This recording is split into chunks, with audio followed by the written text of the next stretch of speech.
திமுக எம்எல்ஏவுடைய மகன் வீட்டுல வேலைக்கு இருந்த ஒரு சகோதரி இன்னைக்கு வெளியே வந்து பத்திரிகை நண்பர்கிட்ட பேசியிருக்கிறாங்க.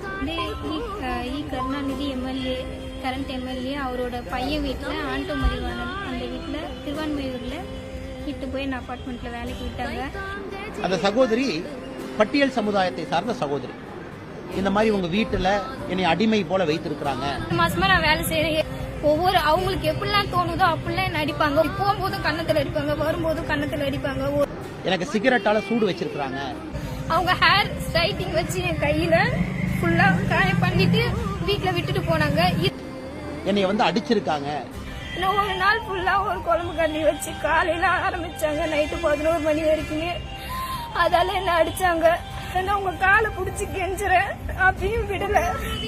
இது பாருங்க, சமூக நீதி பேசக்கூடிய திராவிட முன்னேற்ற கழகம் அதனுடைய ஒரு சிட்டிங் எம்எல்ஏவனுடைய மகன் வீட்டுல அந்த கொடுமை நடந்திருக்கு.